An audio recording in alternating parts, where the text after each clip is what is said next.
कुछ दलालों ने और भूमाफियाओं ने ये परिस्थितियां पैदा कर ली कि ये स्टे है या फिर सुनवाई का एक मौका देने की बात कोर्ट ने कही? स्टे नहीं है। 2 तारीख के बाद सारी कार्रवाइयाँ होगी। मुकदमे हमने दर्ज कराए हैं ऐसे कोर्ट रचित दस्तावेजों से पट्टे लेने के लिए। अगर शुरुआत से ही अगर कोई कड़ी कार्रवाई की जाती तो शायद आज 77 जो आप बता रहे चिन्हित किए गए इतने अतिक्रमण नहीं होते।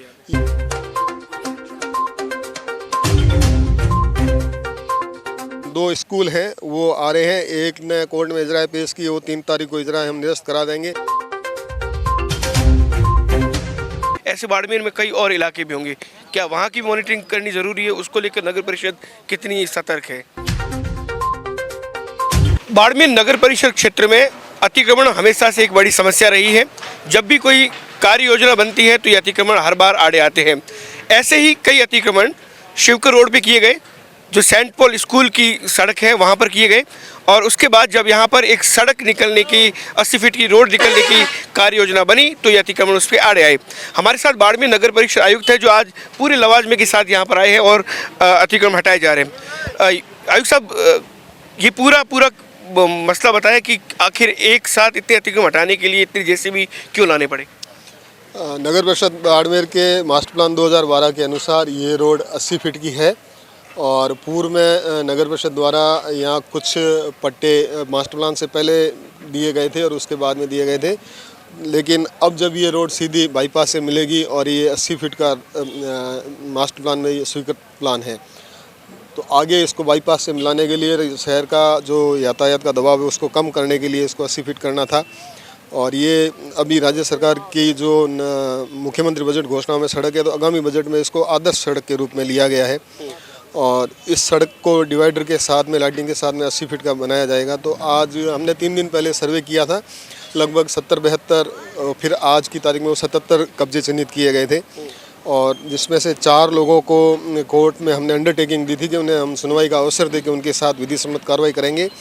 एक मामले में माननीय राजस्थान उच्च न्यायालय से स्थगन है, उसके अलावा किसी भी प्रकरण में कोई न्यायिक विवाद नहीं है। लेकिन लोगों द्वारा, यहाँ के रहवासियों द्वारा हमें पूर्ण सहयोग किया गया। उनके द्वारा 2 दिन में स्वयं ने काफ़ी लोगों ने अपने कब्जे हटा दिए और खुद भी अपने स्तर पर हटा रहे हैं।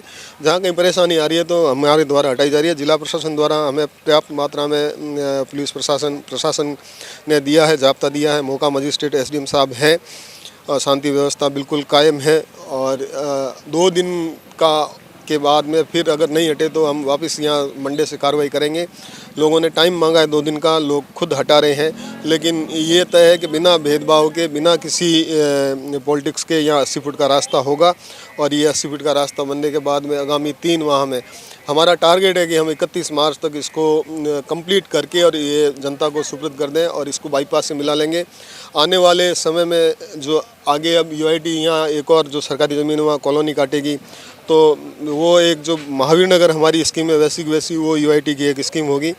अगला इसको अब क्योंकि अब यहीं पर है बाईपास के लिए, तो आम जनता से भी अपील है कि जैसा आज उन्होंने कोऑपरेट हमें किया है वैसा करे तो हम ये 3 दिन में पूरा कर लेंगे। लेकिन आयुक्त साहब, ये बात बताइए, कितने साल से ये लोग कभी थे यहाँ पर? अब ये ऐसा नहीं लगता कि अगर शुरुआत से ही अगर कोई कड़ी कार्रवाई की जाती तो शायद आज 77 जो आप बता रहे चिन्हित किए गए इतने अतिक्रमण नहीं होते? ये 97 से पहला पट्टा यहाँ 97 में दिया गया था। 25 साल से लोग हैं। हाँ, यदि प्रॉपर मॉनिटरिंग होती और सजगता से काम होता तो ये स्थितियाँ पैदा नहीं होती, तो शायद ये रोड पहले ही बन चुकी होती। प्राइवेट स्कूल्स भी इस पे दायरे में आ रहे हैं अतिक्रमण के? हाँ, दो स्कूल हैं वो आ रहे हैं, एक ने कोर्ट में इजराए पेश की, वो 3 तारीख को इजराए हम निरस्त करा देंगे। आगे अजीम प्रेम जी वाले उन्होंने हमें कोऑपरेट किया है, वहाँ डिमार्केशन हो रहा है और वो खुद अपने स्तर पर हटा रहे हैं। अच्छा, मुझे एक अंतिम सवाल का जवाब दें, ये स्टे है या फिर सुनवाई का एक मौका देने की बात कोर्ट ने कही? स्टे नहीं है। हमें ये कहा है कि हमने अंडरटेकिंग दी थी कि हम इनको सुनवाई का अवसर देंगे। जो विधि द्वारा प्रतिपादित सिद्धांत है कि सुनवाई का अवसर हर व्यक्ति को मिलना चाहिए, हमने इनको सुनवाई का अवसर आज दे दिया है। हमने 2 तारीख को सुबह 11 बजे इनको सुनवाई का दिया और 3 बजे हम कोर्ट के अंदर सारे दस्तावेज पेश कर देंगे। 2 बजे ही को रेगुलर कोर्ट शुरू होगी तो और उसके बाद में निर्णय हो जाएगा, तो हम 3 तारीख को स्थगन आदेश जो भी अंडरटेकिंग के बाद निर्णय होगा अग्रिम कार्रवाई करेंगे। तो इसमें ये कहा जा सकता है कि आगामी कुछ दिनों में ये न्यायालय में जो प्रक्रिया है वो पूर्ण नगर परिषद के द्वारा करवा दी जाएगी और पूरा रास्ता साफ हो जाएगा।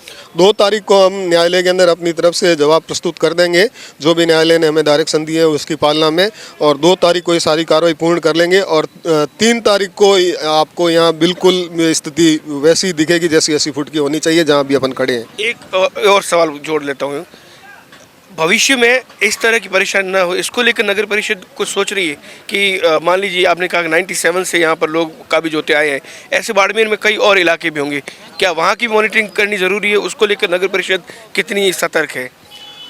बिल्कुल, टाउनशिप के अंदर भी ये स्थिति है और जूनागढ़ मार्ग पर भी हमारा राजस्व विभाग के आपसी तालमेल की वजह से नहीं होने की वजह से ये परिस्थितियाँ पैदा हो रही है। अभी आप देखते हैं मीडिया में कि पहाड़ कट रहा है। अब प्रॉब्लम ये आ रही है कि स्टाफ सारा नया टेक्निकल स्टाफ, और कुछ दलालों ने और भूमाफियाओं ने ये परिस्थितियां पैदा कर ली कि जमाबंदी तो लगाते हैं 1500 निवासी जो आबादी का खसरा, और पट्टा लेते हैं 1431 जो पहाड़ी का।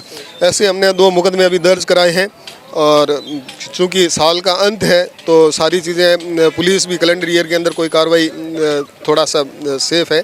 2 तारीख के बाद सारी कार्रवाइयाँ होगी। मुकदमे हमने दर्ज कराए हैं ऐसे कूट रचित दस्तावेजों से पट्टे लेने के लिए, और राज्य सरकार ने भी 73D के अंदर हमें पावर दे दिया है कि कोर्ट को भी इसमें क्लियर कर दिया है कि हमारे द्वारा खारिज किए गए पट्टे में किसी प्रकार की निगरानी या याचिका स्वीकार नहीं होगी। धन्यवाद। ये नगर परिषद आयुक्त थे और इनका ये स्पष्ट कहना है कि आगामी कुछ ही दिनों के अंदर यहाँ पर पूरी तरीके से जो भी न्यायालय का फैसला होगा उसके अनुसार यहाँ पर पूरा क्लीन कर दिया जाएगा, ताकि 80 फीट की रोड की जो कार्य योजना है उसको कहीं पर भी बाधा नहीं पहुँचे। सहयोगी जसराज जांगड़ के साथ दुर्ग सिंह राजपुरोहित, द बाड़मेर टाइम्स।